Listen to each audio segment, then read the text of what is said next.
It's 5 o'clock. Showtime.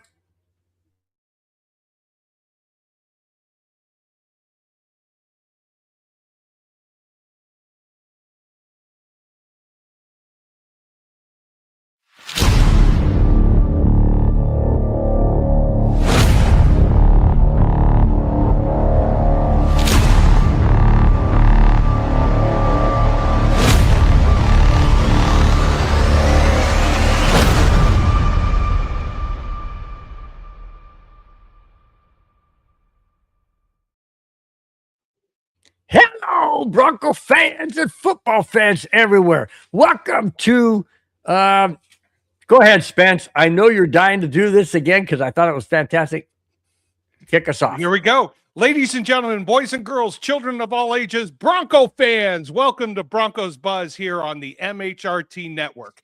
This is a show where we talk about football, Broncos, honesty, hockey, and everything else. And I wasn't quite ready for this, but we involve his comments, my comments, your comments in the chat. This is Broncos Buzz. I need another beer after doing that. My co-host Spence, Kona Spence. I'm already screwing it up. Kona Spence. I am your host, Bronco Bill. Guys, we thought we'd switch it up a little bit. He's been dying to do the intro, so I said, "Hey, why not? Just go for it." So we're doing. Hey, surprise me again. See, the main thing is if you do the same thing over and over and over, it becomes a rut. And when it becomes a rut, then the people who watch get disinterested. And we don't want that from you guys. Absolutely do not want that from you guys at all. So before we get into the show, it's going to be a fantastic show. We got some crazy stories out there. MLB nice stories topics. is crazy. A lot really nice topics. Before we get into it, for all of those Catholic people out there, today is Lent. Just wanting to throw that out there. My mother-in-law is Catholic, and so I wanted to throw it out there. I'm Baptist, but anyway, just wanted to say happy Lent to anybody out there who does honor that and does respect it and does do that. So that being said, Spence, how in heaven's name? I already know how your week went, but just go ahead and tell everybody. Just tell everybody else how your week went. Oh my God. And how today went. Casa de la Chaos is in full force. I mean, let's just say this. Bill and I had a great conversation last night, like we do every Thursday, catch up as I'm driving back from the beach from playing 4 or 5 or sometimes 6 games of beach volleyball. Woke up this morning, rough at the beach. Had a pipe burst in the backyard, sprinkler pipe, gonna get that fixed. My son wanted to go to a party, didn't want to go to a party, wanted to go to his basketball party, didn't want to go, wanted to have this play date, that play date. My wife changed her plans. My daughter wanted to go this. Yeah. I was like, dude, how did you even get that out of your mouth? So I blew it. Because I'm working on my Broncos Buzz. That's how. Got it. By the way, are you comfortably cool now inside? Oh dude, it was 101 in Temecula where I'm at. 101. Yeah, it got yesterday. Yesterday was, if you guys are not here in Southern California, we've had a historic high pressure system, one of the more powerful measured high pressure systems sitting right over Los Angeles in Southern California. The high temperature in downtown Los Angeles, yes, the past few days has been 95, 96, 98, 99. I'm in Santa Clarita, which is about 35 miles north. So it's Valley territory. So yesterday it got to 101. Today, a little bit cooler. So we might have a little cool down. How's it been with you, Bill? It's been nuts. The last couple of days, it was, I would say maybe 89. I would say Wednesday was probably more like 89, 90. Thursday was more like 95, 96. Today we got to 99 at the golf course where I worked, and I got home in the valley, which is where I live, is in the valley from in the Temecula is 101. Dude, it's crazy. It's great. And this is March. Can you imagine what summer's going to be like? You want to know? It's crazy. This is I am a weather geek, so I've been following Fox 11 weather. They said in the history of measuring temperature in Southern California and Los Angeles dates back to the 1880s. There's only been 5 measured days that was over 95 degrees. That's now 9 because of this week. That's how historic this is. You want to know something crazy, even more crazy than that? I follow Colorado weather because I love Colorado. They're shutting down ski resorts because they didn't get enough snow. Yep. This is not good, guys. It's not good. But anyways, you know what is good? This show and the fans that are in the chat. So without further ado, Spence, let's get to the guys in the chat. How about we got to start off with Clayton. Hey. Everybody smash that like button and share with all your buddies. And then Denver Broncos for life, baby. Let's go. Heck yeah. First day of spring? Is today first? Oh, it is. Yep. Technically, it's the first day of spring. That's why I saw all those birds making nests and stuff like that. I thought, wow, they're getting a jump on stuff. But no, they know what they're doing. They know what they're doing. David Yonkin, what is up? So defenses will be game playing for Sutton, Waddle, and that will leave Ingram, Bryant, Franklin open. What's your thoughts? All right, let's go ahead and hit that before we get to first down. What do you think, Spence? And we will get into elaborating on that more. But go ahead. What are your thoughts, Spence, on that? My first thought is this: the trade, great trade. Yes, we did give away a lot. But what we're going to get back potentially is another disruptor that is going to make things more chaotic on our offensive side for our opponents. So more to come, but I think everybody is going to benefit, and it's going to be a heavy competition in the wide receiver room. You've got 7 wide receivers now for 6 spots. Who's going to be left out? It's going to be interesting. But I like that they went out and got someone who's not a number one, who has a number one ego or attitude. I think Waddle's going to blend in great with the chemistry of this team. Okay, well, we'll get into this a little bit further, but just a little footnote. Waddle and PS2 played together in college. I'm not going to name the college because I want to get to that part of the topic, but they did play together in college. So that's pretty awesome. Victory Lap says, yo, say what is up? He says, says doing the waddle, wobble, baby, wobble, baby, wobble, baby, wobble. There you go. Well, no, get rid of the comment and you'll see what my thing says. What I'm waddling through as many beers as possible tonight. Yes. And I say it's Waddle. Hey, man, we are all happy. We are all happy because the Broncos pulled off a fantastic trade. Absolutely fantastic trade. But Rudy, my brother-in-law from Vegas, says, welcome, gents, Mr. Spence and Howdy Bill. Whoa, wait a minute. Whoa. How come he's Mr. Spence and I'm just Howdy Bill? Well, good afternoon, Rudy. But no, you know what? I have to compliment Rudy. What's up? No, I have to compliment Rudy. He got my name right. Oh, yeah, he didn't call you. Yeah, that's right, he did. He didn't call you Steve, or he didn't call you Stuart. Stuart, yeah. Wow. Right, Rudy, this is for you. He said he didn't have any beer. That's why. He's focused. Wow, dude. Is that your only one? I got spares here. Plus, I really need to work on my Broncos buzz after the week we've had. Wow. Yeah, no kidding. Oh no, Victor Lappy goes, tonight is I thought you said lonely. Okay. Tonight's lovely though. Okay. I thought you said lonely. I read it wrong. Sorry, my bad. Yeah, No worries. Rudy said no beer, but then he's laughing at you for whatever you said about getting your name right. Perfect. We forgot you forgot somebody. I did. Yeah, I didn't forget. Hong. I don't forget. I don't forget. You're the one that goes back and looks at things. I'm the one that looks forward.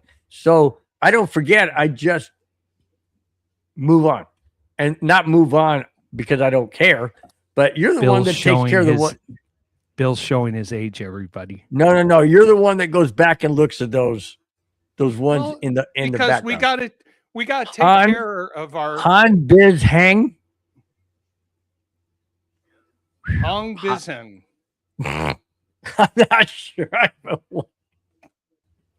I know. I knew it was coming. So I'm not sure. All right.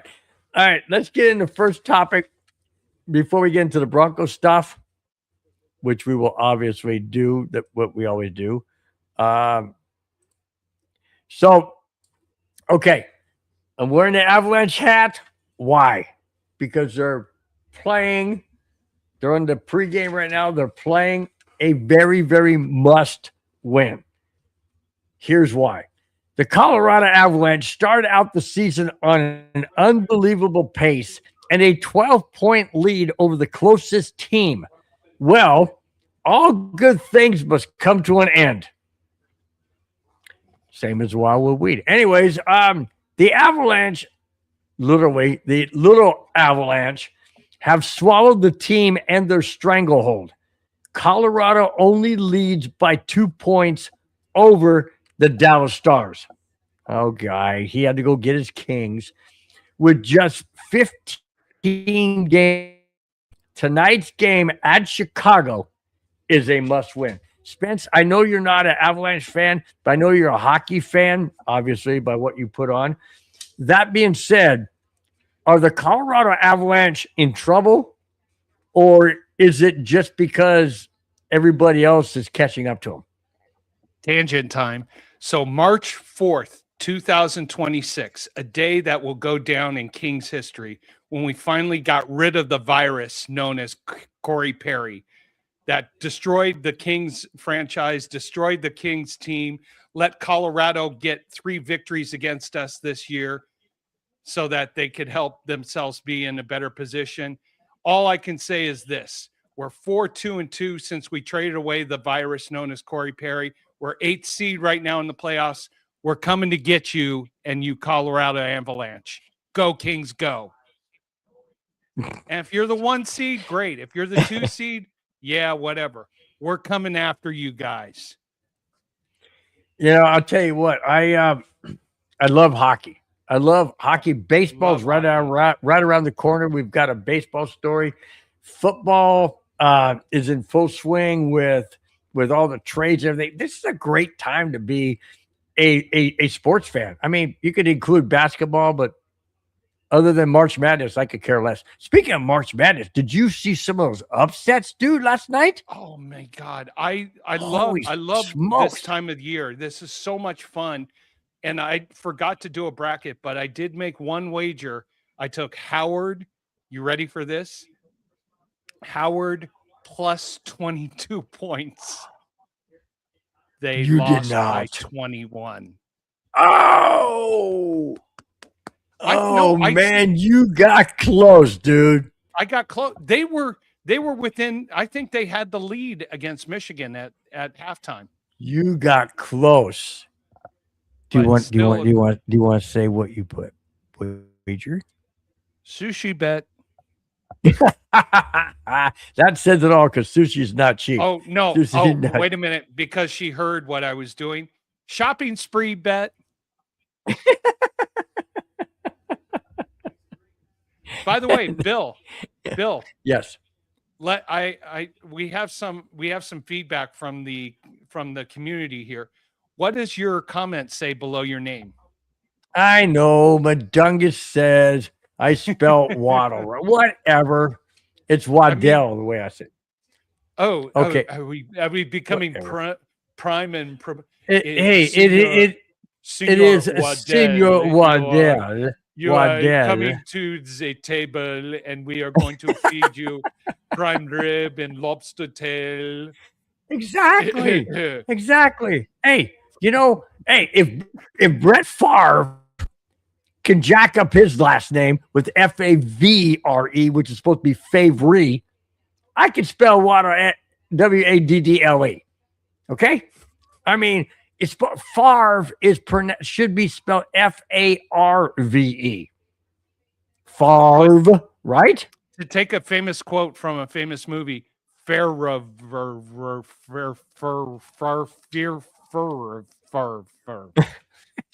You see what I'm saying? Something about Mary. So it doesn't matter. Doesn't matter. Biggie, what is up? So What is Biggie, up, how's Biggie? everybody doing this Friday night? Doing fantastic. Thank you for being in the chat. Really do appreciate it, like always. You forgot. Guys, you guys. You forgot Northern Go, Audi. bro. Oh, Northern Audi. Northern Audi.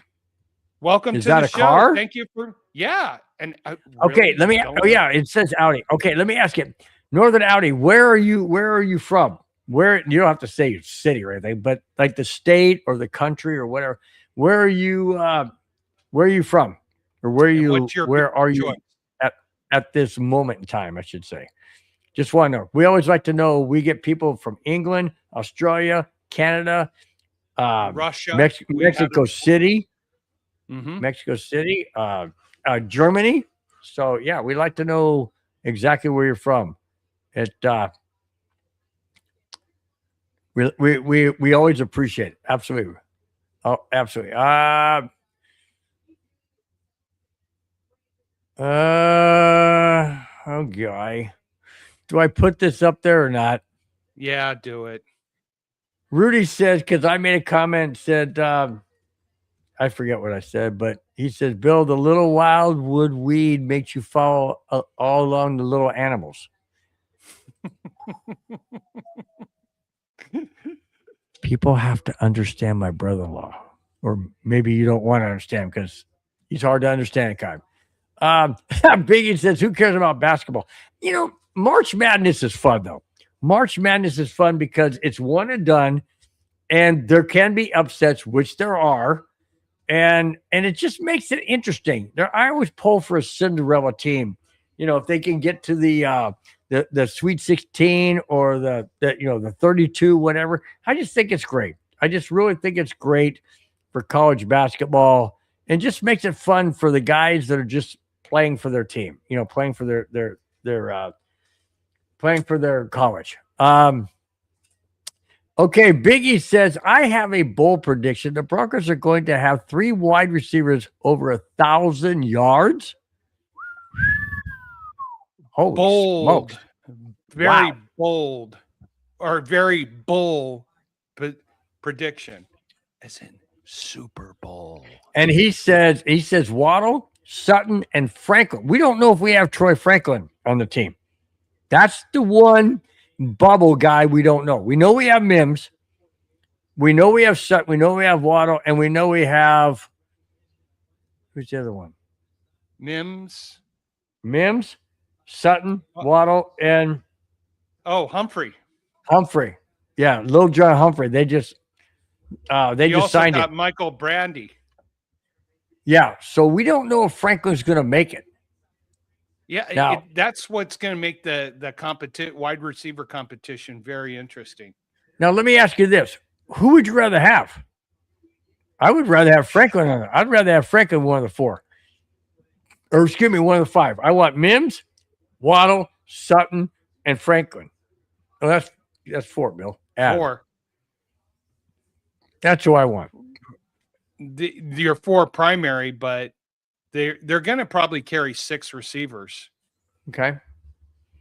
Wow. So just in case, but it's going to be a great competition. And David Yonkins says he wants Bryant over Franklin. I would probably agree with that. Wow. Franklin had some critical drops there late in the season and in the playoffs. He had some great catches too, but he had some critical drops. Wow. Um, Kevin Underwood says, "Hey guys, what do you think about the World Classic baseball game, USA versus Venezuela? Do you think Donald Trump is pissed off just like March Madness?" Um, I don't. I'm not really going to speculate or comment on how he may think or feel, but I'll tell you what. If you watch that Venezuelan pitcher, oh, by the way, he's Yeah. a Cubs pitcher. Thank you Yep. very much. Thank you very much. I wanted the U.S. to win, obviously, wanted the U.S. to win, but that pitcher for Venezuela, who thank goodness is on the Cubs, is amazing. That guy had electric movement and electric pitches. When you get, but here's the thing that bothers me, and I'm going to say this, Kevin, and I hope you understand what I'm saying. Thing that bothers me is one of my favorite Cub players of all time, Kyle Schwarber, who was a member of the 2016 Cubs World Championship after 108 years. Immediately took off his silver medal around his neck and acted like he was going to throw it on the ground. That Yeah. to me, I lost total respect for him for doing that. That is not how you act. Okay? One team has to win and one team has to lose. Okay? It's in all sports. You have 64 college teams playing to win one championship. You have 32 NFL teams trying to win one championship. Okay? It's in all sports. Grow up. Be an adult. You know, I was pissed off when Nathan McKinnon didn't want to keep his silver medal after the U.S. Olympic hockey team lost. Shut the heck up. Be respectful. You would want that from the other team if they had lost and you had won. So be respectful, act like an adult, and act like a champion. Even if you lose, act like a champion. I got total disrespect for Kyle Schwarber. Anyways, what do you think, Spence? No, I think, you know what, the USA finishing second. If anybody watched any of Venezuela's games in the round in the elimination match and in pool play, they were good. They had talent. They were hitting. They were pitching. You know what? I think the U.S. made it as far as they could, and to have a chance in the ninth inning, down one run, that's all you could ask for. So, hey, I commend them and take pride in finishing second. Yes, you could be angry internally that you didn't win, but show respect for the game. That's, I mean, to want to chuck it and spike it like you're angry. Yeah, hey, you're frustrated, but better sport. You know, the true test of a person's character is not how they react when they win. It's how they react when they lose. Yep. That's the true test of someone's character. Yep. Now, if you wanted to do something like that and just finishing up, if you wanted to do something like that, do it behind closed doors. Don't do it out in public. Don't do it out when people could see. You know, it just like, and I would agree with you 100%, Spence. It is exactly what is inside of the character of the actual person. That's how they actually feel, and it's just wrong. You're an Audi dealer who count the sports sponsorship with just one Audi gifted to the MHRT CEO. Hey. He's negotiating on our show. Yeah, I know, but can we at least get a like an Audi for a month? Anyways, I don't want a car dealership. You know what I want from Northern Audi? Just one 24-pack a month for Bill and for me so we could do our show. That's it. I don't need a full new car. I like that. Yeah. That's a good way. I know our CEO at the MHRT is trying to go for the big bucks. If you're an Audi dealer to the cause of sponsor, just one Audi gifted. That's so freaking badungus. It's not even funny. Big E says Franklin made his biggest jump from your 1 to 2, and if he puts on the 10 to 15 pounds like he said he's going to, he would make another big jump. Okay, but I like Franklin. I really like Franklin. I think he's a solid receiver. I think he's an asset. Obviously, um, Bo Nix loves him. I mean, he was on the Oregon Ducks with him, so he knows him quite well. So I think that's an absolute uh, person to keep. Absolute person to keep on as wide receiver, no doubt about it. Badunga says Sutton and Bryant play in the same position. Waddle and Franklin play the same position. Mims is the odd man out on offense, but he will stay for special teams. Bandy is gone, so they will carry 6 wide receivers with little Jordan Humphrey. There you go. Yeah, you hit it right on you hit the nail right on top with the hammer. Now, but I said this wide receiver competition is going to be interesting. So let's see how it plays out, Mundungus, before we jump to conclusions. But yes, Vandy is looking like the odd man out. But anything can happen in preseason and training camp. So we'll find out. All right. So before we get to Big E's comment, we got to get to the second comment because it's the main topic. Waddle, baby, waddle, baby, waddle, baby, waddle. Here we go.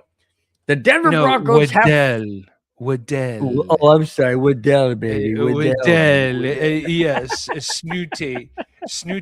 It's snob level where we say Waddell. Oh, my gosh. This show's gone way off the rail. Anyways, Denver Broncos have finally signed / traded for a top player this offseason. The Miami Dolphins sent wide receiver Jaylen Waddle to the Broncos for Denver's first round, third round, and a swap of the 4th round picks in this year's draft. By the way, Waddle and PS2, like I mentioned, reunite as they both played college. Where did they play, Spence? You tell Alabama. Bama. Alabama, baby. So Roll obviously, Waddell and PS2 are ecstatic, but it's funny because guess who they're going to go up against during preseason, or not preseason, but during practice. Waddle's going to go up against PS2 in practice. That's going to be fun. So, anyways, what are your thoughts? What are your thoughts about the trade that the Broncos gave up? And according to Mundungus, the first round is really basically a second round because it's late in the first round, but not necessarily because Miami could move up. Miami could move up in the draft, so it might not be a late first or even a partial second. The other thing is that the Broncos get a third round. So when Denver drafts, they only get a second round. Late in the second, Miami gets the Broncos third, and then they swap on the 4th round. So did Denver give up too much for Waddle? You know what? Sometimes you have to overpay to get what you need. We did that with your buddy Russell Wilson. Don't say it. Don't say the virus. Russell Wilson. We overpaid for that. But did we overpay for this? No, I think we overpaid for the virus. I think we got good value here. We had to give away a first and a second. Give me a first and third. First, third, and fourth. Yep, a first, third, and fourth. So I after talking to Mundungus and kind of figuring all these things out, I'm not sure that we gave up too much. What I don't like, Spence, is that we, being the Broncos GM, has always prided himself on stockpiling draft picks and giving away 3 draft picks. I mean, granted, we flipped the 4th, but giving away 3 for Waddle. Is Waddle going to want to stay with Denver after his contract is up? Well, great question. Great thing you just brought up, the contract. So Waddle has got 3 years left on his contract, but here's the best thing about his contract for 2026. His cap hit is only 4.9 million toward the cap in 2026. So that helps the Broncos. This is probably why they were clearing out a little cap space because they were not going to get a huge hit. Future cap hits, of course, in 2027 and 2028 are 27 million and 30 million.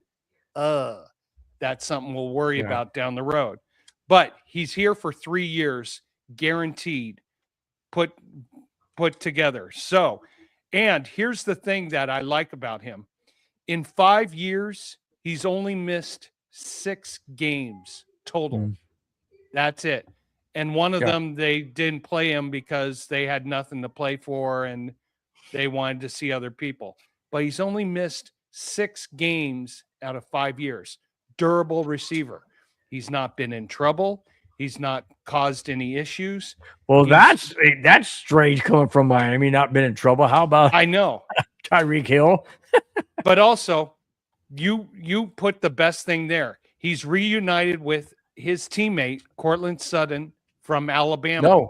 No. PS2. PS2. I'm sorry. Why did I think Cortland Sutton? PS2. So there's already that camaraderie that he's going to be able to integrate himself into the chemistry and the culture of the team. Plus, he has number 1 talent, but not a number 1 attitude where he has to have the ball. Right.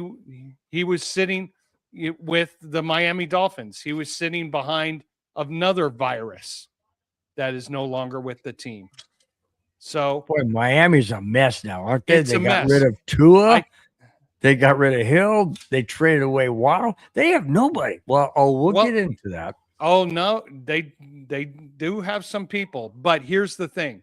Waddle is going from a situation that was chaotic to a situation that has great potential to put a ring on his finger.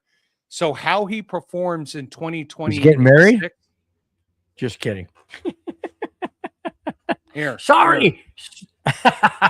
No, he doesn't want to do that, right?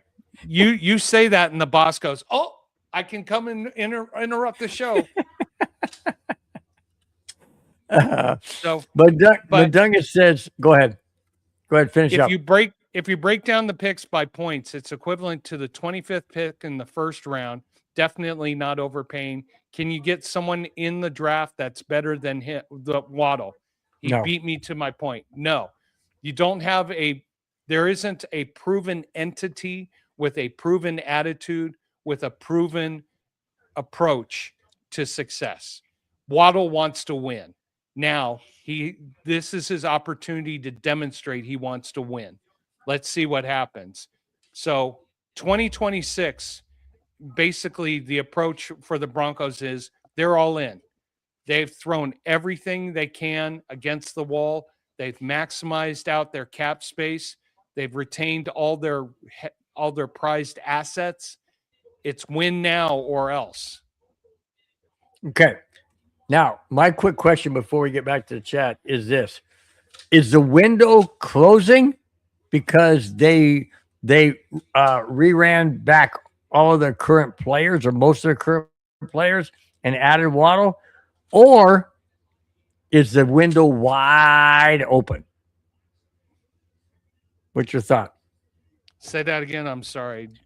Is the window closing because they reran back of their current players or most of their current players and added Waddle, or is their window wide open to win and potentially win a Super Bowl? Oh no, they're on the up and up. I mean, their potential is they're a great buy right now if you want to, but like a stock, they're going up and up and up and up. The biggest question that has to be answered is how Bo Nix is going to come back from his ankle surgery. How he reacts, how he plays is going to define everything for this team. Yeah. Going back to Russell Wilson real quick, DB for life. Yeah, 303. He said, to be honest, we were a desperate team in 22. That's why we went after Wilson. And he follows up by saying, Rogers turned us down. That's why we hired the bum Nathaniel Hackett. You know what? I am basically a blur for this organization for the not from 2019 to 2023 is just doesn't exist. True. I would give you that. Biggie says Denver needs to get that running back that came in and fill the role that DK Dobbins fills when he gets injured. It's not if it's when, and it's not Harvey.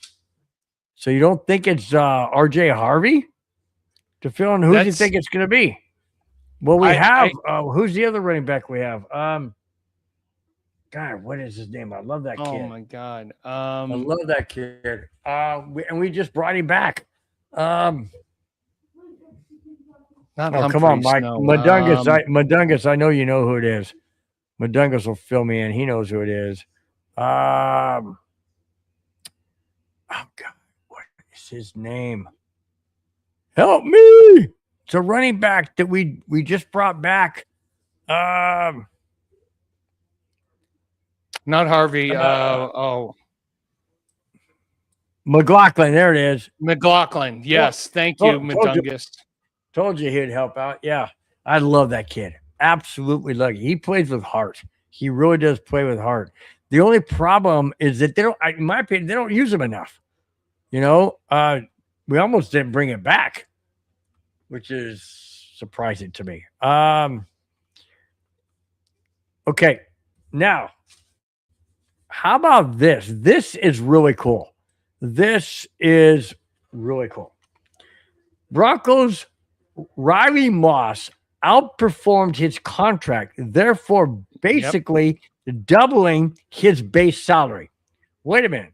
What does all that mean? Well, the NFL has a rule that if a player signs for a contract and outperforms that contract, they can get elevated from the NFL.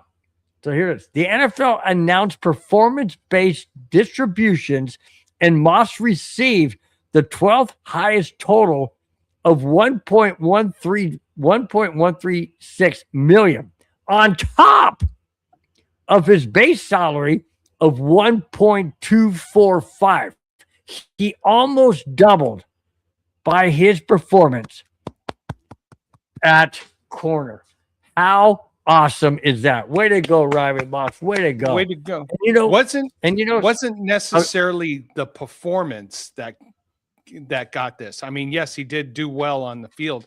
It was the fact that he had the highest number of snaps versus his salary number compared to anybody else at that salary level. So that's really. I didn't know that it was also based on snaps. It was based on snaps at a certain salary level. And so they compared that to other salaries at that level. And he had the highest number of snaps in the entire NFL for that bonus. So that's what that's in awesome for him. Now, does that bonus come from the Broncos organization or come from the NFL? Broncos organization. I think they were happy to pay it. Oh, I agree. I would have to agree. By the way, I guess Korn 1999 hates the Detroit Tigers. FDT. Friggin' Tigers. Tigers. So Korn. How about or could be Fire Department Toronto? That could be it. Or Texas. Or Tennessee. Or Temecula.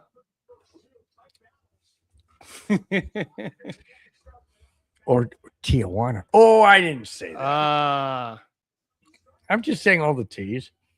Dot the I's, cross the T's. Wide open spaces. Reminds me of a favorite song. Into the wide open spaces. Wide open. How about wide open spaces? That's a country song. Wide open spaces. Boy, you guys are off the chain tonight, man. Off the absolute hook. Yeah, Yeah, we How about- dodged one hang with on. Rogers' victory lap. Yeah, I'm very happy that we did not get him. I like Biggie says, okay, enough's enough. Anyway, back to Mike Washington. If Mike Washington gets a crease in between the title, if he's even if he's leaving, it's going to take it to the house. Okay. Okay. Anyway, I like you know what? I like Kevin Underwood because he's passionate and everything's capped in big caps. So we got to read it. Looking at a new season, draft picks, and trade players coming off injuries, did you see Denver bouncing from bad coaching and losing the AFC Championship game? Yes, because we've got a new offensive coordinator who's hopefully going to be calling plays. You've got Waddle coming Taylor in. Swift. Well, I said a new offensive coordinator. I know, but you didn't mention the name. My bad. Anyways, go ahead. But no, I think the momentum is going there. And look, if everybody, even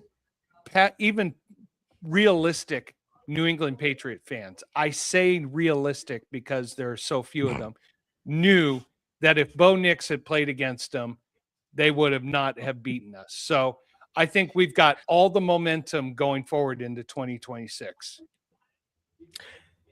With one stipulation. Which is Bo Nix's ankle holds up. You just never know. Hey, Just like an mine held up ACL. after- Look at Patrick Mahomes, and we'll get into a topic involving him. What about any injury? Do they come back 100%? Do they play like they did? Are they timid? Will he be timid to plant on that foot? Bill, pull up the scroll up. You forgot it again. What scroll? Oh, gee, Moan Eddie. Good gosh. Sorry. That's the CEO who wants his Audi. That's right. Forgot. Anyways, so my point is, so you never really know. You never really know how it's going to happen. You know, how is it going to? Is Bo Nix going to be tentative on that ankle, on that foot? Is he going to be tentative to plant and cut if he needs to, or plant and throw deep, or roll out and plant and throw a slant? I mean, we don't know. And that's the thing that scares me to death. Because we all know what happened to Terrell. And granted, I understand medical science back then is not what it is today. I get it. But I'm talking about back then, he was unable to come back at what he was. And you can see a lot of guys just cannot come back to the way they were. That's what scares me about Bo Nix. That's what scares me. You forgot about Teflon Don, who loves a horse named Hoof Hearted. I shart. He ripped one. We'll move on. All right. Speaking about moving on, great segue, dude. This guy is moving on. The Ty New York Eagles, Jets. good to see you tonight. How you doing? My favorite guys. Thank you so much, man. Thank you so much. Appreciate it. Absolutely appreciate it. Speaking of moving on, the New York Jets, what a mess that team is. New York Jets have traded quarterback Justin Fields to the Chiefs for Adam Schefter and ESPN. Why? Well, here we go. Fields will see the majority of the snaps in preseason and could start for the Chiefs pending Patrick Mahomes' injury recovery. Like I mentioned, we don't know how Bo Nix is going to react when he comes back. Patrick Mahomes had an ACL and MCL. Is he going to be the same? Nobody knows. But backup is Justin Fields, and Justin Fields could, and I didn't put it in this exact note, but I did read where the Chiefs are saying he could start the first quarter of the 2026 season pending Patrick Mahomes' recovery. Let me continue. The Jets will receive the Chiefs' 6th-round pick, not this year, 2027. Is that a great move for the Chiefs? Is that a great move for Justin Fields? And is it possible that the Chiefs could go 0-4 if Justin Fields is their starting quarterback? I will say this, great move by the Kansas City Chiefs, because you've got a good coach who works well with this type of quarterback. Justin Fields has not had a coach who has been able to understand him. Now, Justin Fields is air prone, but I think this is a good mix. And of course, this is a great insurance policy.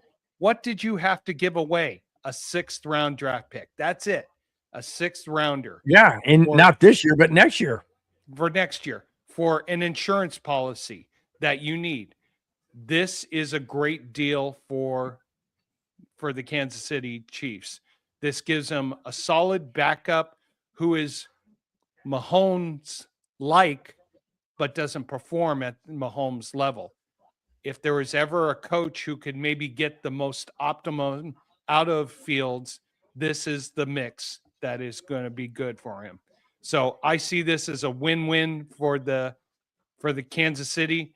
I see this as the Jets being typically the Jets. Once again, Jets, stink, stink, stink. and I'm going to tell you this.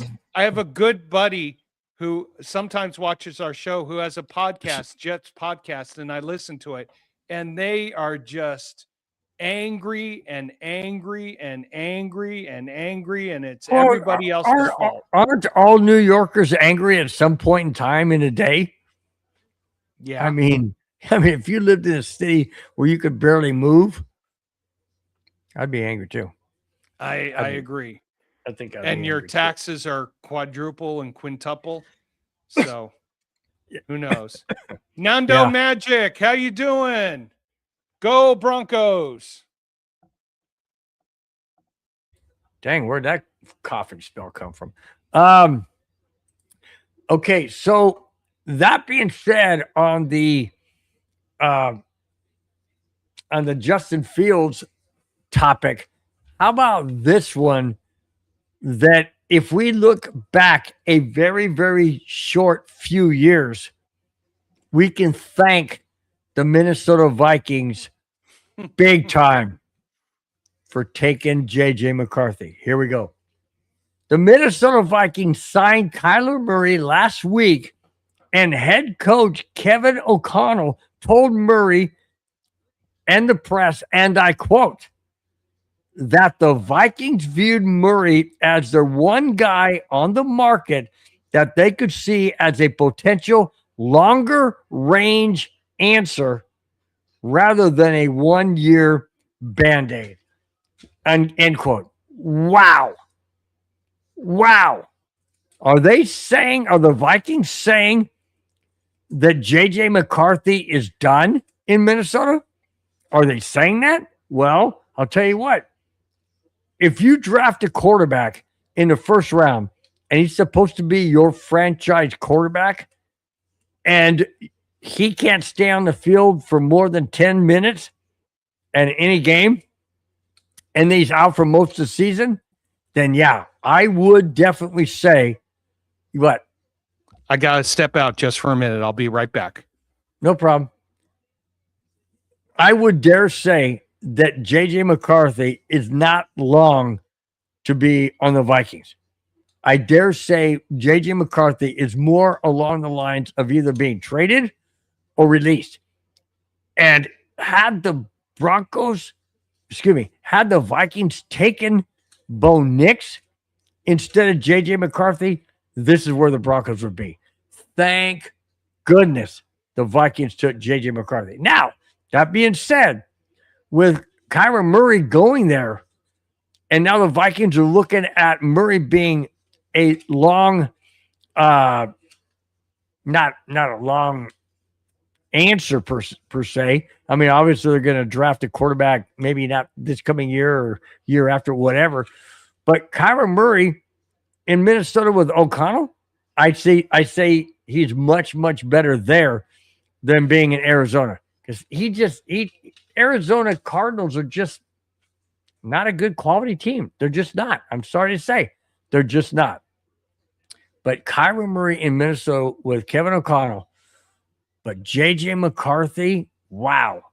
Did he fall from the graces of the college championship all the way down to possibly not even being on an NFL team or being traded or being a backup after being drafted in the first round? That, to me, is the Broncos dodged a major, major bullet. They dodged a major bullet when Minnesota took J.J. McCarthy. And I'll be the first one to say, I wanted McCarthy because I thought, okay, hey, he's coming off of a NCAA championship. He looked great. Just like the Raiders are going after Mendoza. And Mendoza's coming off of a championship. The championship status in college doesn't necessarily translate into pro status. It doesn't. Bo Nix never won a championship in Oregon. He's looked great in Denver. J.J. McCarthy won a championship with Michigan. Hasn't looked the same. Hasn't even been able to stay on the field. So who knows what the Raiders are going to get when they get Mendoza? Who knows? Is it going to be a Bo Nix, or is it going to be a J.J. McCarthy? Only time will tell. All right, let's get back to the chat real quick. Let's see. Victory Lap says Fields can win games. He can win games. I agree. He can win games. But it's the players around him. It's the coaching staff. It's the play calling. It's the game plan. It's all of that. It's your opponent too. It's the opponent that you're playing. So yeah, I'm not saying that Fields can't win games. I'm just saying that, he goes to well, he's going to be on the Chiefs, so he's going to be a lot better than being on the Jets. That's for sure. So who knows? I wouldn't be surprised if the Chiefs don't skip a beat. Just because of their coaching staff and the players around them and all that. So that wouldn't surprise me. I just hope that they go 0-4 or 0-3 or however many games it plays, because that just helped out Denver and it helps out the division. That's what I'm saying. That's what I'm hoping. I don't know, but that's what I'm hoping. Big E Broncos says everybody knew JJ was a project coming out of college. Anyway, Minnesota just got suckered and taken him. Yes, they did. Yes, they did. And thank goodness they did. Thank goodness. Because if they'd taken Bo Nix, I am absolutely 100% sold that Denver would have taken McCarthy. Why? Because he was the only quarterback that would have been left available. And are you going to pass up on that when Broncos didn't really have a quarterback? No, I don't think they would have passed on J.J. McCarthy. Thank you, Minnesota. Thank you for Minnesota. Thank you so much. You're back? I just got to give a promotion to a guy named Lucio Lopez. He's my gardener who just found a big problem and solved it like that. So if anybody here in the Santa Clarita area needs an incredible gardener, get a hold of me. This guy knows what he's talking about, knows what he's doing, and solved a big problem. And you know what? The boss is happy. That's now important. You're happy. No, now I can rest and do the rest of the show. Oh, God. There you go. Hey, Kevin Underwood says, I live in Minnesota and St. Paul. They gave up Sam Arnold to get him, and look what happened. We go backwards, but we'll see. Yeah, I was talking about the J.J. McCarthy situation in minutes, and the reason why I brought up was because of the Kyle Murray going there and what that means for J.J. McCarthy. Kevin Underwood, there is no way. I'm going to tell you something. Everybody knows that's watched this show, and I know that you're new, but everybody knows that I'm a Vikings fan. That's my second favorite team. I was a Vikings fan from 1970 to 1976. I've been a Bronco fan since 1976 to current, but my NFC team is the Minnesota Vikings. My favorite Super Bowl should have been Super Bowl 33, which would have been the Broncos and the Vikings, but the Vikings don't know how to make a field goal, and Atlanta did. That's why we played Atlanta. So I'm not bashing on the Vikings. I'm just saying that there's, in my opinion, there's no way they should have gotten rid of Sam Darnold. There's no way. I have no freaking idea why they did not sign him. That just boggles my mind. Absolutely boggles, especially when you go, what did they go 14-3 that year? 14-2. Oh, that's right. It was a 16-game season, 14-2. How, I mean, that's almost as bad as Marty Schottenheimer when he was a Chargers head coach with 14-1, and they fired him. No, it was 14-3. That's right. It was this. It was 14-3. But whatever, you don't get rid of a quarterback who leads you to that. Okay, they didn't win. They didn't go to the championship game or whatever. So what? They got you 14-3. Hey, the Broncos didn't make it to the Super Bowl. What are we gonna do? Fire Bo Nix? What the heck? Trade Bo Nix? What is stupid?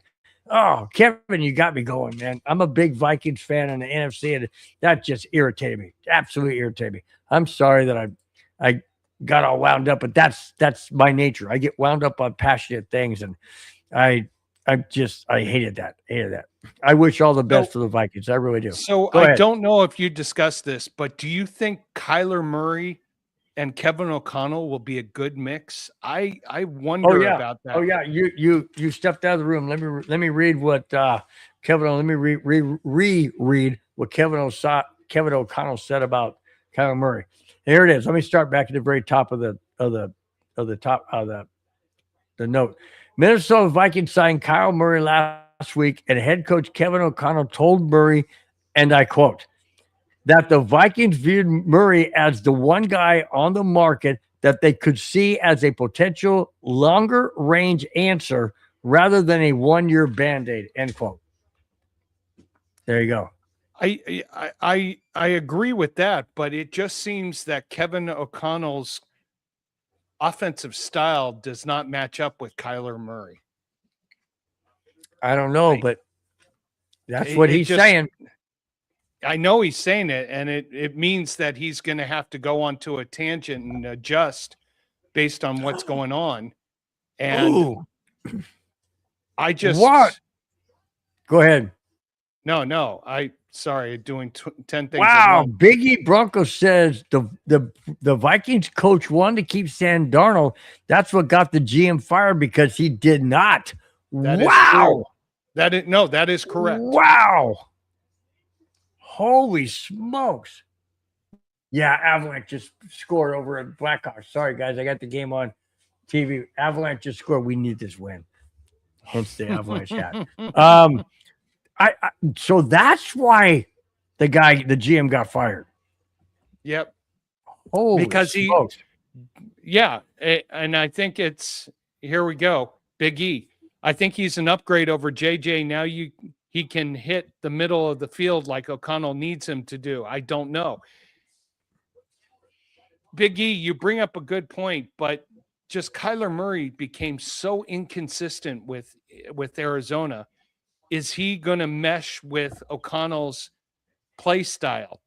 And where O'Connell's not really a coach who coaches quarterbacks who have great mobility. Sam Darnold didn't have a lot of mobility, but Sam Darnold could throw the ball at the right place.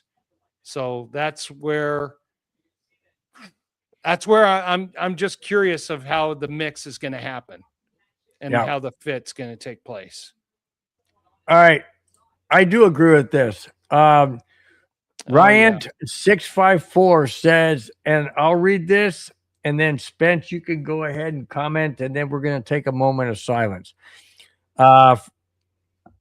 Let's take a moment to remember the great Chuck Norris. And before we do that, real quick, when I was, and this is a true story, I'm not making this up, guys. When I was about 13 or 14 years old, I took karate lessons, and I was up for black belt, and this was up in the LA area, and the judge that was judging the tournament of red belt and black belt was none other than Chuck Norris. I got to meet him. I got to shake his hand. And at the time, all I knew at that young, tender age of 13, 14 years old was that this man was bigger than life because he could do things that I could only aspire to do. I don't know if you guys know, but he's a 10-time black belt, or was, excuse me, a 10-time black belt champion. I'm only I at that time, I can't do it now. I'm in my 60s, but I was only a one-time black belt. This guy was absolutely amazing. Spence, go ahead and say something. We're going to take a 30-second moment of silence. Yeah, just quickly. I mean, if there was anyone you ever saw, and you see pictures and videos of him in his late 70s, early 80s, still being active, and I've heard all the news, read all the reports. It was just all of a sudden onset. They not saying what the cause of death was, but that he just all of a sudden he was gone. A great icon for action films, a great individual, and a great health guy, keeping up his health and his mobility and his exercising into his mid 80s. I mean, I inspire to be as good as health as he was. I'm sad that he has been taken from us at this time, but rest in peace, Chuck Norris. Yep. All right, here we go. 30 seconds, moment of silence. Let's hit your mute button, Spence. Here we go.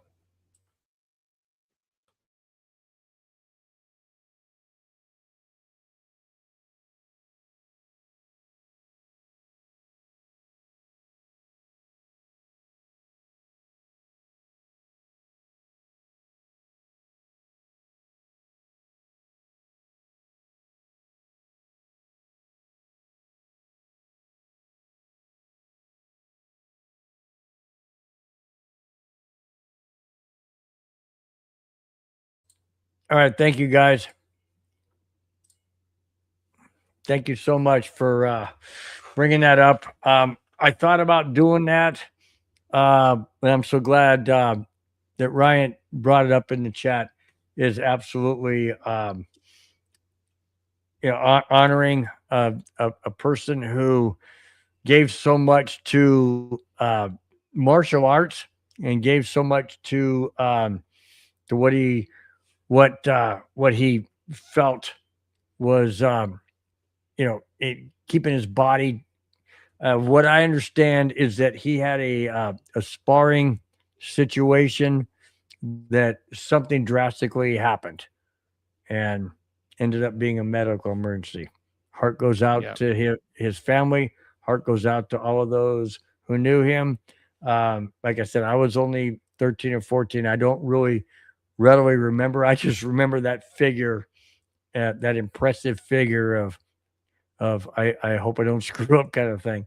But yeah. Chuck Norris, you'll be remembered. Rest in peace. All right. Biggie says, go ahead and read that, Spence. Yeah, when it comes to Sam Darnold, that goes to show you how bad organizations can run quarterbacks. It takes some years to bounce back. Facts just like the Jets ran Darnold made him see ghosts. Well, that in the essence describes the Jets. I mean, they've got to basically revamp everything, because look at all the quarterbacks they've had and had opportunities to get and passed on, and what quarterbacks they went with, and just, you know what? The Jets are MESS, mess.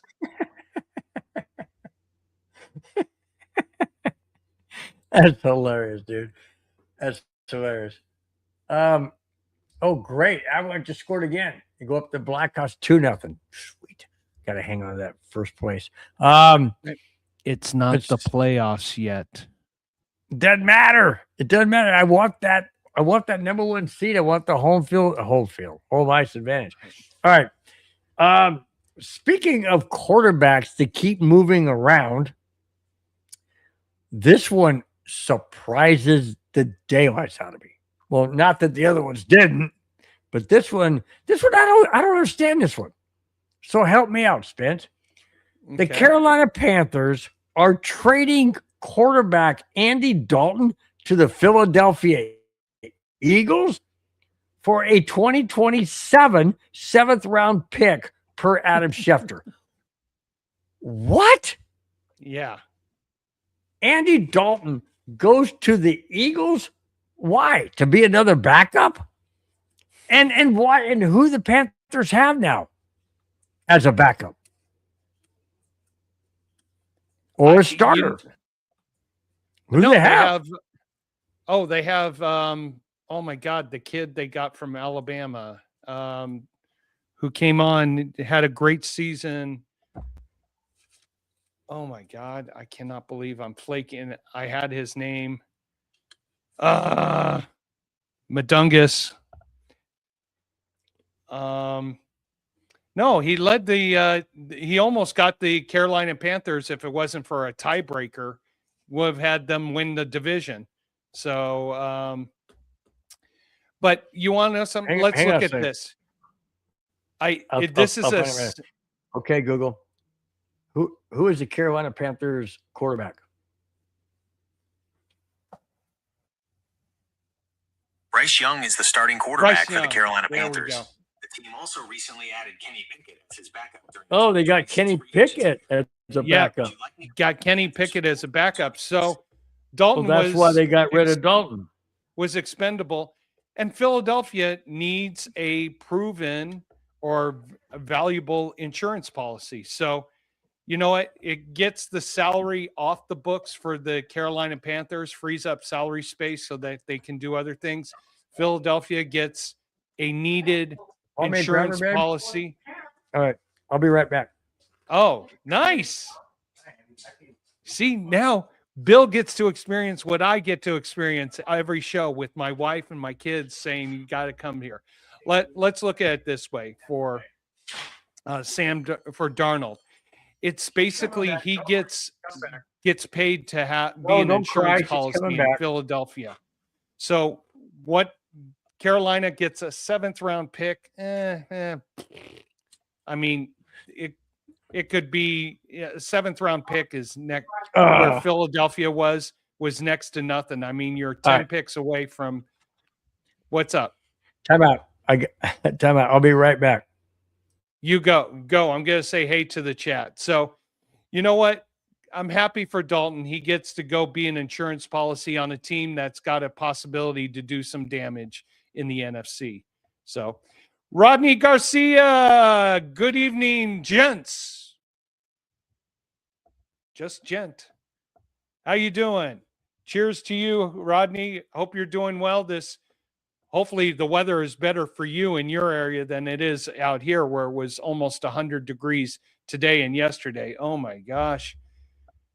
High pressure is coming to the rest of the US. We had just an amazing high pressure system global event. Oh, whoa. Bill's not here for this. Rodney, thank you so much. Really appreciate it.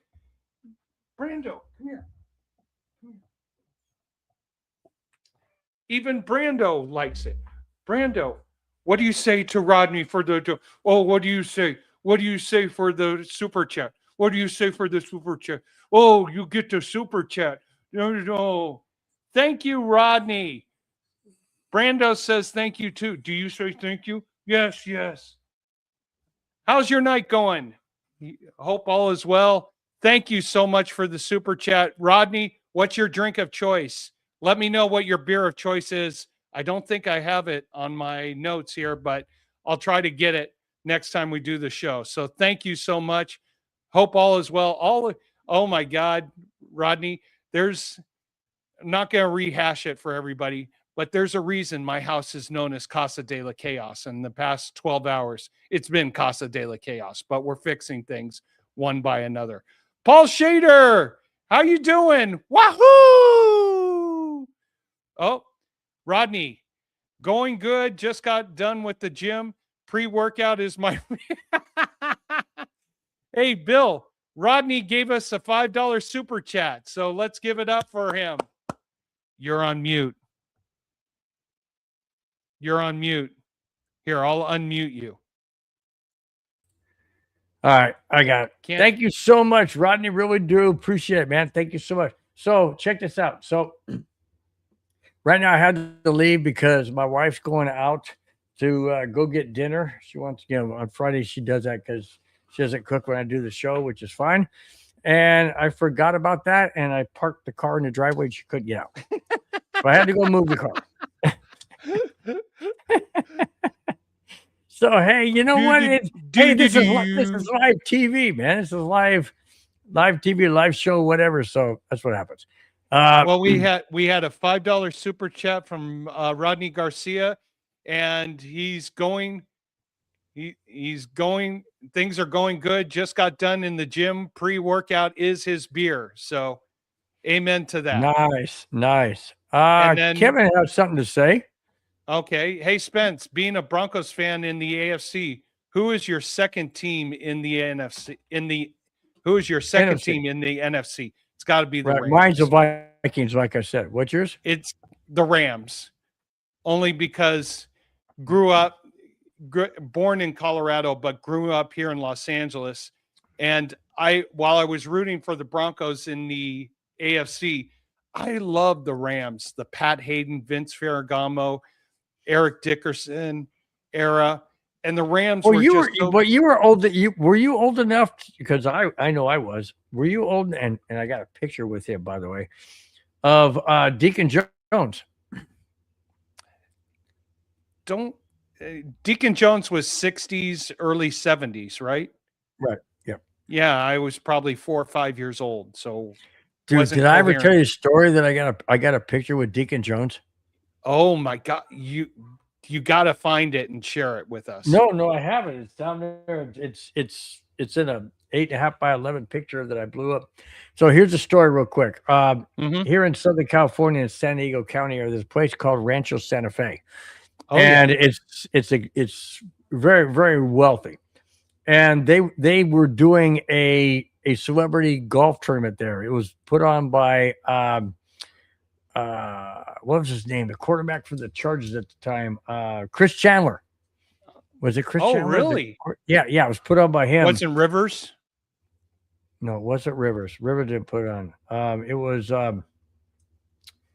God, I think it was Chandler. No, it wasn't Chandler. It was anyways, I can't remember who it was. But anyways, it's put on by him. And I knew that it was a celebrity event, so that you can't get your memorabilia signed or anything like that because it's a charity. So what I did was, I went there with my John Elway stuff because I knew John Elway, so I got a picture of John Elway too. Anyways, but the whole thing with Deacon Jones, was it Deacon Jones? No. Yeah, Deacon Jones. And so he was sitting in a golf cart.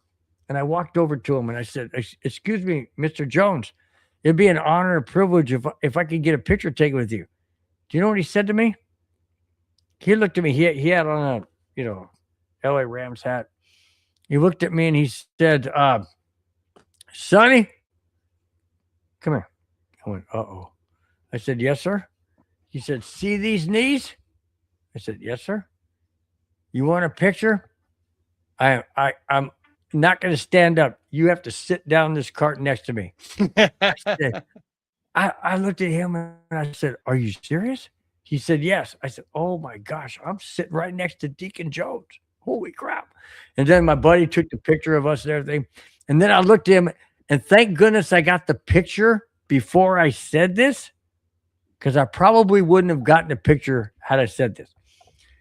So I looked at him. I go, "Mr. Jones, you must be extremely ecstatic that the St. Louis Rams won the Super Bowl." He looked at me.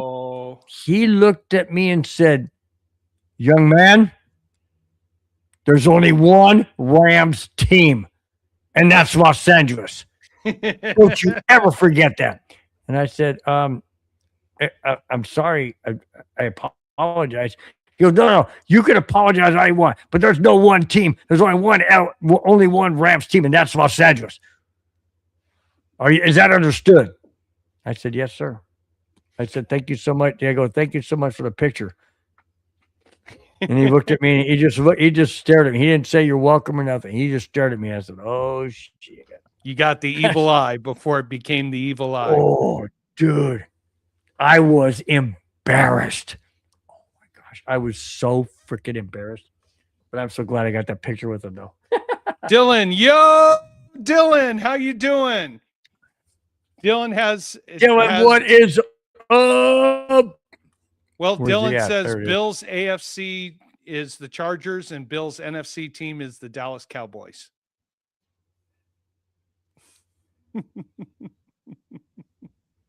How's that not even close? Not even close. He's being paid by Douglas to say that. Yeah, probably. Raider Zach 4862 said, "What's up, fellas? Congrats on Waddle. Thank you so much. Really do appreciate it. I don't know. Nation for life. I just want to see how it's going to be. Everybody says, "Oh, the Broncos are a shoe-in for the Super Bowl." Guess what? We thought that last year. We really did. We thought that last year until Bo Nix go down. You just never know. You just never know, Jack Kenna. What is up? I'm in Reno, Nevada on a guy's trip for March Madness. Have a great show. Oh yeah, he told me about that. He was going to do that. He told me that last week. He was going to do that. I am so jealous. I used to do that before I got this thing on my finger with my buddies Brian, Jimmy, and Anna may be listening. She's always listening, but she probably knows it. So my buddies Brian, Jimmy, Timmy, and I would go up to Vegas for the first 2 rounds. We would go from my buddy Jimmy had us set up at hotel after hotel after hotel. It was one of these big conference room with all these round tables, blackjack tables all over the place, craps tables too, free food, free drink. We got hammered. And all I can say is I remember one time about, God, I can't remember the exact year, but everybody had an underdog and the under. And this guy made a half court. We all thought, oh, it's going to overtime. He made a half court shot and the entire room at 9:45 at night erupted because everybody hit their wager because he made a half court shot. Wow. And we're all hammered because I think we all stumbled back to our room after that. Dylan says, because I said my wife's going out to get fast food. She's getting me JFK. Get me KFC. I don't know where that came from. Get me KFC. Do you like KFC chicken? I love it. No, I love my wife's chicken. She cooks it a lot better. Okay, well that's good. But fast food wise, I have to say that, or else. But true. But if we're looking at, like KFC? I like KFC. Pioneer chicken was much better. Really? Yes. Never had it. Oh, never had it. Before they went out. I don't know if they're still in business or not. Pioneer chicken was. Oh, how about amazing. Popeye's chicken? I've never had that either. Never had. There's a Popeye's right down the street from us. I have not had that yet. Yeah. Dylan says, I got pizza today because I didn't feel like cooking. Hey, if you're anywhere near where we are at 100 degrees, you don't feel like cooking either. That's why my wife went out for KFC. So, no, Bryant, March Sadness is more like it. No, it's not March Sadness. Well, it is if you have big money. Teams, or your team, or big money on a bracket that collapses. Now, how does that bracket work? My thing is, if your team at the very end still goes to the championship, what's that matter? You don't have to have everybody in that bracket win, do you? No, you get points each round that you advance. So if you win in the first round, you get 1 point, second round, 2 points, third round, which is the Sweet 16, you get 4 points, then 8, then 16, then 32. You get points based on the level of the wins you have. Yeah, whatever. Yeah. I don't really care. Oh, Dylan, My you whole like thing- Dave's hot chicken. You know, we have a Dave's hot chicken right down the street from us. I've never had it. What is it like? Is it like KFC with breaded? Is it Cajun? What is it like? I've never been there because I'm just a big KFC guy. I love KFC spices. I think that's what I like. I love it. So my nephew is watching the show right now. So Dylan, what's your favorite chicken? And of course, I always have to say this when I'm on air and he's watching: floppy seal. I have no idea what it means. Floppy seal, floppy seal, floppy seal, floppy seal, floppy seal. But he cracks Yeah, I up gave you every 5 time of it's on. Hey, good. Hey, if it makes him happy, that's another thing we do the show for. Make people Amen. happy. Make people enjoy. It's a Friday. Let people enjoy their Friday. You know, whatever Amen. makes them happy. Well, maybe not whatever. We're not going to do whatever makes them happy, but you know. Ooh, my Rodney wife just made me Garcia. chicken thighs and rice. Love her chicken. Ooh. Oh, that's a turkey. Never mind. There's a good one-liner in there, Rodney, and I won't go with it, but and he already knows what I'm thinking, so LOL. Yep, he already knows. And it starts with the letter T. That's all I'm saying. Spicy chicken for Dylan My Kuhn. favorite My chicken favorite is chicken. tenders with a lot of spice. I love spice. Oh, Love no, spice. here's how I eat chicken tenders. Take a bite of chicken tenders and then get a full bottle of Cholula and just go. No, you do not. Yes, I do. You My wife what? thinks I'm nut. Yeah.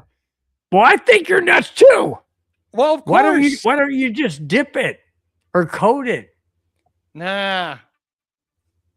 Okay, let me ask you a question. Do you like horseradish? Love it. Not the creamy junk.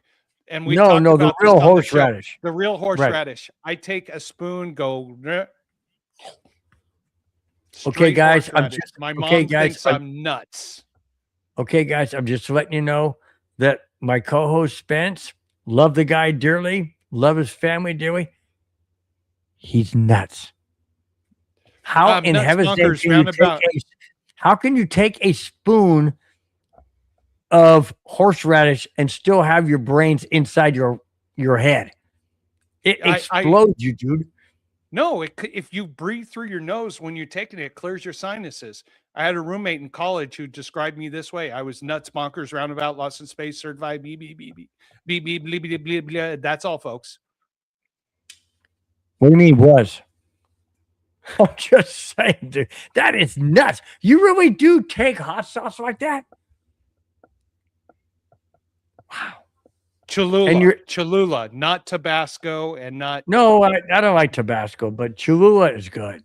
Hey, have you ever had Frank's hot sauce? I love Frank's. Oh, I have it. It's the. I love Frank's. Love Frank's. I do too. Dylan, what the heck? Of freaking course, Bill's talking about nuts. But bum.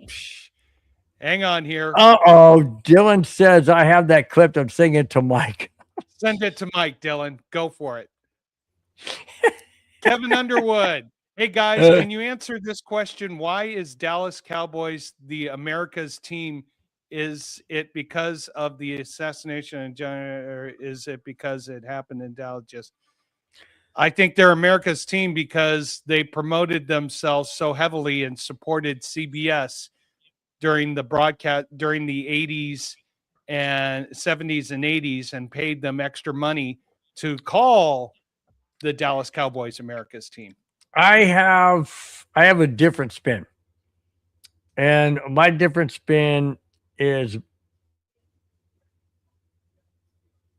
based on the head coach of the then Dallas Cowboys, which was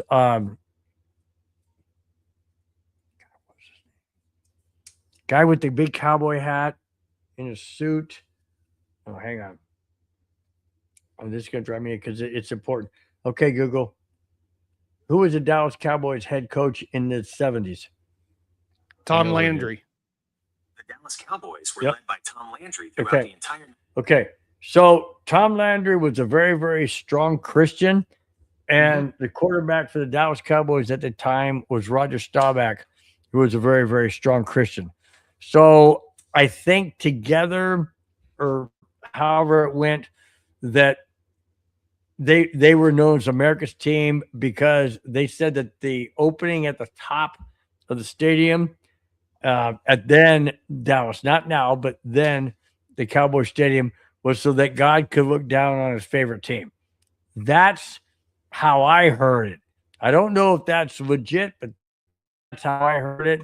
But that's what I've always known as the reason why the Dallas Cowboys were called America's team. Now, again, who knows the origin of it? I could look it up. Want me to ask you? I'll ask you. Want me to find out? I'll find out real quick. Okay, Google. Why are the Dallas Cowboys called America's team? Here we go. The nickname America's Team originated in 1978 when Bob Ryan, an editor for NFL Films, noticed fans in every stadium wearing Cowboys jerseys. Ryan featured the phrase in the team's 1978 highlight film, and it stuck after national broadcasters began using it during the 1979 season. Key factors for the title: national following. Due to their massive success in the 1970s, they developed a national fan base rather than just a regional one. High visibility. They were frequently featured on nationally televised games, making that last fact is the best one. They were frequently put on as the headlining team on CBS. In fact, if you didn't have a local game, you were watching the Dallas Cowboys. Yeah, absolutely. Well, Dallas was always shown, like you said, Dallas was always shown. And that's why Dallas has the Thanksgiving Day and Detroit has the Thanksgiving Day. You know, is one of those reasons. So I got a question with one of you. I haven't kept up with football these past few weeks, but did we only have 2-year contract with Bo Nix? No. He's on a rookie contract. We got him. His rookie contract is up this year.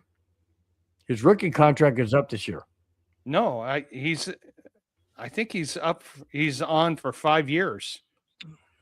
I thought he's on for 4 years, but we have to have a 5-year option. I think that's a team option. Okay. No, you know what? You're right. It's 4 years, 18.6 million. That's what I thought.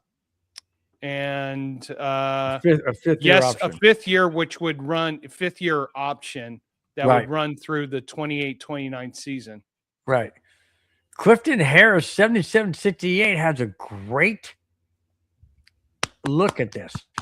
Super Bowl 61. Bears 13, Broncos 54. Whoa. MVP Jaylen Waddle, 12 receptions, 310 receiving yards, and 4 touchdowns. Wow. The Bears. I'm not saying 54. I'm saying maybe 34. Not 54. Maybe only 27. But 54. Holy smokes, dude. I love your reaching for my dog right here. I love your outlook or your thoughts or your perspective, but 54. That's a lot, dude. The biggest score in Super Bowl history was 55. And it was the 49ers beating the Broncos 55-10. So if you have it 54-13, that's pretty close. I love your optimism. I love your outlook. I just don't see it, man. Just don't see it. Clifton Harris, what is up, said fellows? I said, what is up? Spence stepped out momentarily. He'll be right back. I hope so. Dylan Coon says, Bill, did you see Chuck Norris died yesterday? Yes. Go back in the show. we did a 30-second tribute, a moment of silence for him. We talked about how I met Chuck Norris at a very young age. So go back in the show probably about maybe 20, 25 minutes ago. And I would say after the hour and 5-minute mark, hour and 10-minute mark, check it out. And you'll see that we did that moment of silence and that tribute to him. Absolutely did. All right. I don't want to get into the next topic without Spence because I really want his thoughts on this as well as you guys in the chat. It's been a crazy week here, just with the weather, and now looks like Spence is back. So now we can get into the next topic because I really wanted Spence to be here for that. So sorry about that. No problem. Just a normal day at Casa de la Chaos. No problem. So here it is. 2026 NFL season takes a twist in the very first week. Never done before. And there's a major reason why. Here it is. Yep. The NFL season will begin on a Wednesday instead of the normal Thursday night game. Why? Well, it will feature the Super Bowl champ Seattle Seahawks, and the opponent hasn't been named yet. The Thursday night game will be from Down Under. Huh? The Thursday night game will be from Melbourne, Australia, with the 49ers and Rams slated to play that game. So why can't they do a Friday? Hold on. The NFL can't have a Friday opening game this season due to the reason for no Friday opening week games when the high school season kicks off. Yep. I didn't realize it's an NFL rule from 1961 that they cannot play any Friday games when the high school games are being played. Not because the high school games are televised. It's because the parents would be watching the freaking NFL games, and it would take away from the fans at the high school games. And it's not fair. That is an NFL rule. I did not know that, until today. But that is an NFL rule from 1961 that they cannot show a Friday game. And because this season of the NFL starts on the same week that high school starts, they cannot have a Friday night game. Hence the reason for the Wednesday night and the Thursday night down under in Melbourne, the first time ever game has been played on opening night on a Wednesday, and a game in the NFL is played out of the country in the same opening week and no Friday night. Wow, Spence. Is this crazy? What's going on? This is crazy. No, it makes perfect sense. And I've actually known about this rule for a long time. This was the NFL's way of saying, hey, we respect. They originally, back in the 60s, they didn't want to have any games on a Friday to interfere with high schools. They didn't want to have any games on a Saturday to interfere with college, be in competition with that, because they respected both sports and both entities. So for them to have an opening night on a Wednesday, remember this, there's a 2-week no football between the last preseason game and the opening weekend of NFL football. So having the game on a Wednesday and then having a game in Australia on a Thursday night, our time, Friday afternoon, for early Friday lunchtime around down under in Melbourne, by the way, will be playing the horses that night because watching football and betting the horses from Australia. Love doing that. But this makes perfect sense. And if you were going to send... That makes perfect sense for you. You got football and horses. Yeah. But also, if you were going to... It's a 16-hour flight from Los Angeles to Melbourne, Australia. Time changes everything. The only opportunity you have to play a football game down in Australia is get them there a few days beforehand, get them How about the week before they're off? Yeah.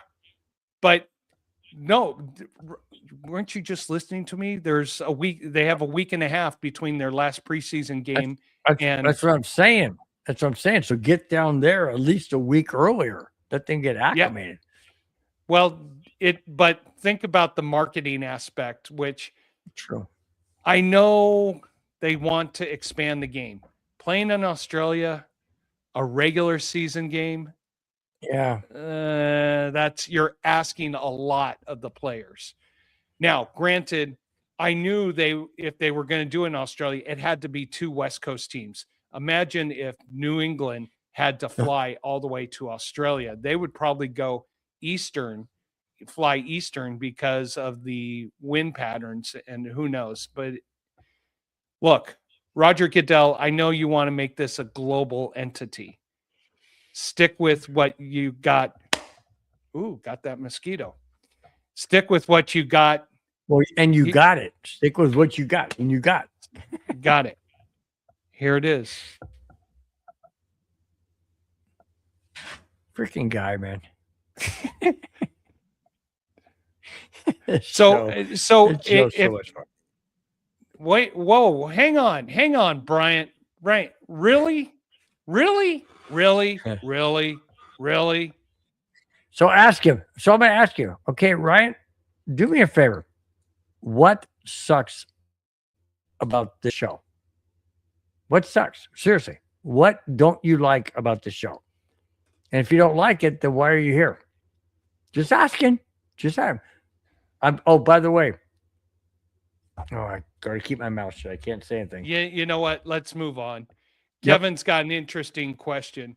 Bill and Spence, looking at retired quarterbacks and great quarterbacks, besides Tom Brady, who do you see could play and win a playoff game? Quote, I might be old, but I still got it. John Elway? Is there anybody else? Who do you see could play and win a playoff game? Now? I don't see John Elway playing now. Well, now I don't see Peyton Manning playing now. I don't see Peyton Manning, who's retired now. Retired quarterbacks and great quarterback beside Tom Brady, who do you see could play? In other words, could. The key word is could. Could play, meaning could play now or could play then. Is Joe Flacco retired or is he still in the NFL? No, he's still in the NFL. Okay. Bo Nix.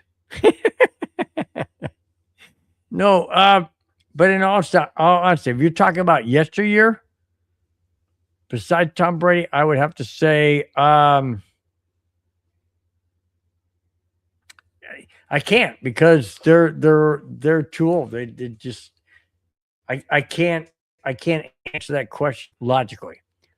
Even Tom Brady can't win a Super Bowl now. He's what, 46? Tom Brady can't win one now. Peyton Manning can't win one now. John Elway can't win one. I'm 67. John Elway's 3 years younger than me. He's 64 or 65. He can't play. No, that's sorry, but that to me is an impossible question. Appreciate it, but it's an impossible question. All right. We are now where the chat loves me to do this. The last two topics. And here they are. This is interesting. Okay. Now, baseball is right around the corner. I think baseball starts next week, if I'm not mistaken. I believe it does start next week. Or certainly the week after. Here it is. Major League Baseball is experimenting on some rule changes in the minors for the 2026 season that could be implemented into Major League Baseball in 2027. Here is number one. The first major rule, which is I know is going to come into controversy. First major rule would be to move second base and third base 9 inches closer to shrink the 90 feet dimensions to 89 feet 3 inches. This could result, and most likely will result, in more runs.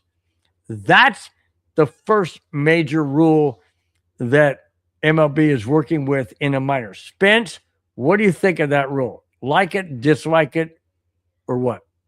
Hate it. I mean, for them to change the distance of the bases, you're going against history. That would be like, remember, I can't remember when it was, maybe like 2004, 2005. They tried to shrink the goalposts for kicking a field goal. They tried to, you're going against the history of the league. It would be like trying to increase the size of NBA basketball. This is history. You're messing with it. I do not agree with it at all.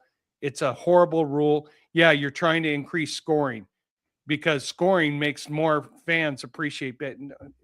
Just, you know what? Someone's on a bender and went, hey, let's shrink the base pass. Here you go, media. Yeah. Number two, but I will tell you this. Major League Baseball is implementing both of these in the minor leagues this year. Just to let you know, it is being implemented. Chewy Raiders coverage says, I think they're trying to make it more watching on TV, more entertaining. There you go. Yep. Agreed. Number two, I like this one.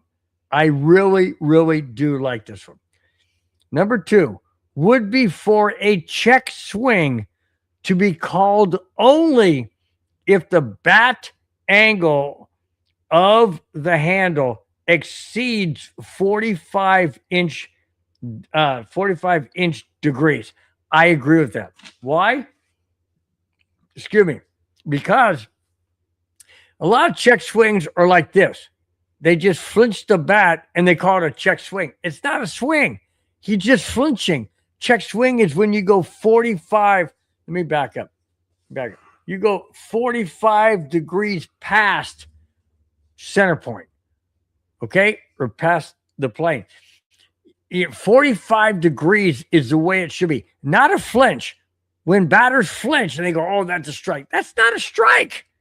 He didn't break the play. It's got to be, I agree with this, at 45 inch degrees.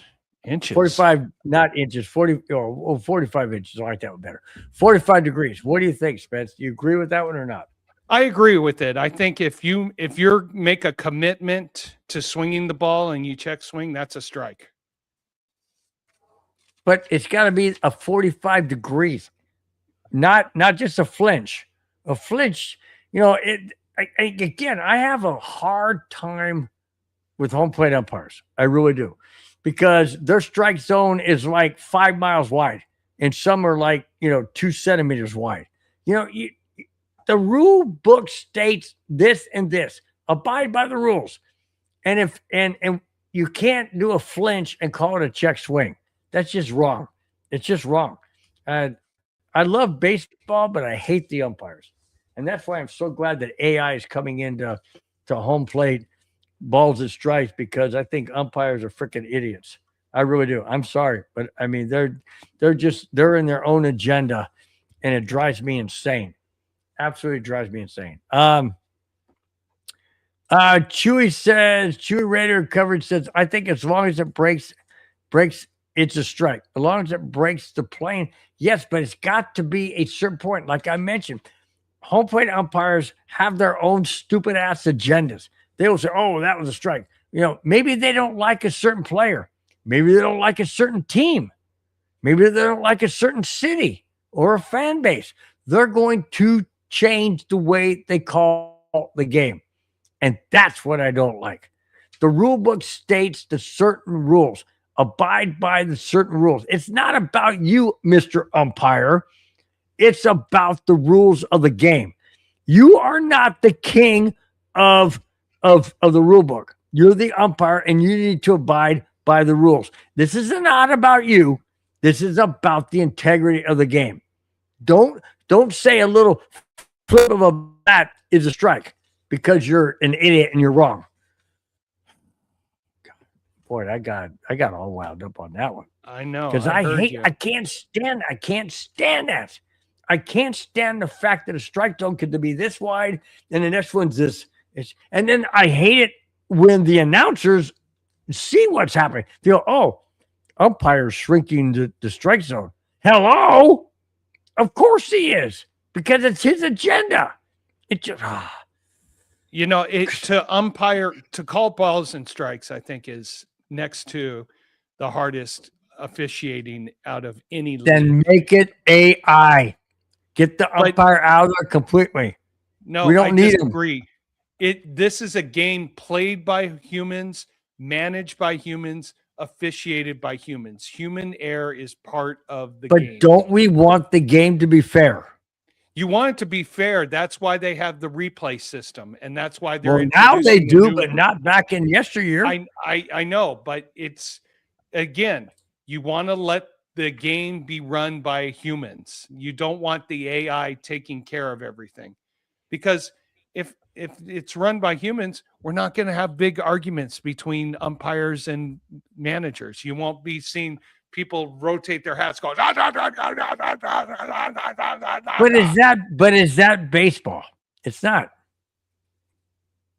Hey, it's a human game. Humans make errors. It happens. I will say this in going to the last topic.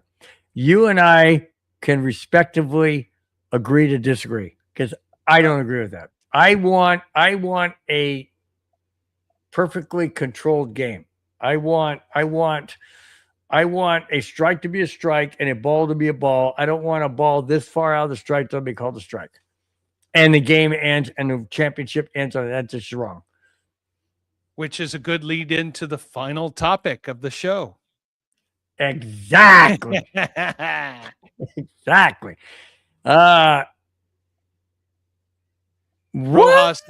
Rojas is having fun trying to get under our I was skin, at talking a donkeys. Broncos game screaming Boverrated. He's all right, let me ask you this real quick before we go last out. If Bo Nix is overrated, then explain this to me. We draft a quarterback from college, never been to pros before, and the Broncos have not been to the playoffs in 10 straight seasons, had horrible records, and we not only go to the playoffs the first year, but the second year, we win the AFC West and home field advantage. Albeit we didn't go to the Super Bowl because we had a Bo Nix injury. That tells me, and that tells you, my friend, that it was the reason we didn't go because Bo Nix wasn't there. And you're still saying Bo Nix is overrated? Continually, do me a favor. Continually to say that, because I'm going to love it this coming season. No, it's okay. I mean, all you have to say is Raiders were 3-14, Broncos were 14-3. There you go. But I had to get my say out. That's good. Not say ow. Say ow. And now for the final topic. Dun, dun, dun, dun. And here it is. This is crazy. And this is sad. This is sad, but it could be a reality, guys. It could be a major reality. And I can't wait for Spence's comments on this, because it's going to have major, major, major implications possibly in the NFL this coming season. Here we go. The NFL is doing the groundwork if the league is unable to agree on a new collective bargaining agreement with the players, with the NFL Referees Association. The NFL would then have to hire replacement officials for this upcoming season. Oh my gosh. Do we all remember years past what happened with replacement officials? Blown calls, blown everything, the whole league. And that lasted 110 days. That's over 3 months, guys, of a 6-month season. That's half the season. Can the NFL, can teams like the Broncos or the Seahawks or the Patriots or the Bills or any other team, Chiefs, can we all sustain a situational meltdown of referees being incompetent of NFL rules? Because they're not coming from the NFL. They're going to come from college, retirement, whatever. Are we in for a possible catastrophic situation where a team like the Denver Broncos and Bo Nix and Cortland Sutton and Jaylen Waddle and the Bronco defense be in a situation where they are handcuffed because the NFL referees are not there, and that referees that are don't understand the game? Spence, take us home. Monday, September 24, 2012. I think we all remember that day in infamy. That was the Green Bay Packers at Seattle Seahawks, a game that was known as the Fail Mary or the inaccurate reception. Mm-hmm. A game where Green Bay intercepted the final pass and they called it a touchdown. Mm-hmm. They will figure this out, because I will tell you this right now. That play will be shown over and over and over every day until the referee situation is taken care of. Pay the guys. Yes, It may be ridiculous demands, but remember 2012 and that season. Do you want to alienate your fans? Mm-hmm. There is something called a good value asset. The referees are a good value asset. If you do not get them what they want, you're going to devalue your team, your organization, your league. Pay the refs. Yep. Now, as much as fans don't like refs, much as fans don't like calls on the field, these guys are the best of the best. And if you don't think so, then if they bring in replacement referees from college or wherever, you're going to see a huge downgrade on how this game is officiated. I'm a big advocate of getting the game correct, making the game fair, bringing in replay, doing whatever you have to do to make the game fair. But going backwards, going downhill by bringing in replacement referees is not the way to go. I totally agree with Spence. NFL, do the right thing. Make the deal. Do what you ever have to do to bring these guys in. Sign the contract. Make it official. Please, please, please do not subject the NFL in 2026 of what we saw in 2012. I do not want to see that. All right, Spence, that wraps up. Why don't you run down those people in the chat, good, bad, or indifferent? Most of them, 99.9%, all positive. It's all positive in their own way. All great energy. And Rich Nichols jumping in here late, giving us compliments here for the trade that we made. So, Rich, excellent. Denver got Waddle from the Fish. What a good deal. Yes, it was. Waddle. No, it's Yep. Waddle, as it says. Waddle. I'm sorry. As it says over here.